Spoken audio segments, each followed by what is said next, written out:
దక్షిణ మధ్య రైల్వే పరిధిలో రిజర్వేషన్ ఛార్జీల ప్రిపరేషన్లో కొత్త విధానం జూలై 7 నుంచి అమలు కానుంది.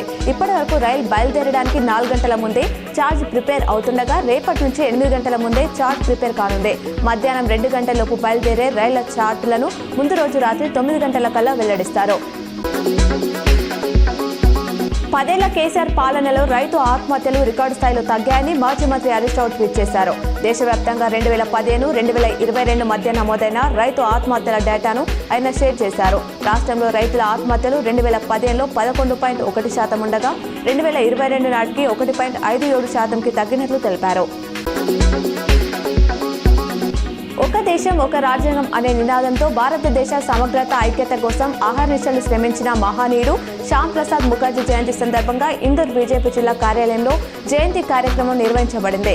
ఈ కార్యక్రమానికి ముఖ్య అతిథిగా ఇందూర్ అర్బన్ ఎమ్మెల్యే ధన్పాల్ పాల్గొన్నారు.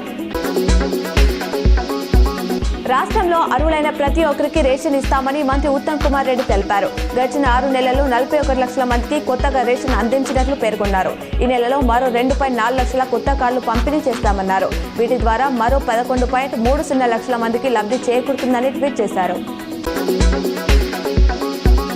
దళిత బహుజనుల సంక్షేమం కోసం అవిశ్రాంత కృషి చేసి భారత ఉప ప్రధానిగా దేశానికి విశేష సేవలందించిన స్వతంత్ర సమరయోధుడు బాబు జగజీవన్ రామ్ వర్ధంతి సందర్భంగా వారికి ఘన నివాళులు అర్పిస్తున్నామని మాజీ మంత్రి బాల్కొండ ఎమ్మెల్యే ప్రశాంత్ రెడ్డి తెలిపారు.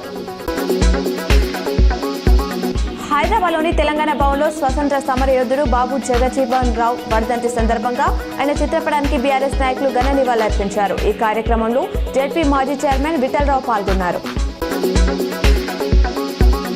మాక్నూర్ మండలం అడవి మామిడిపల్లి గ్రామ శివార్లో గల శ్రీ అపురూప వెంకటేశ్వర స్వామి ఆలయంలో తొలి ఏకాదశి సందర్భంగా భక్తులు ప్రత్యేక పూజలు చేశారు.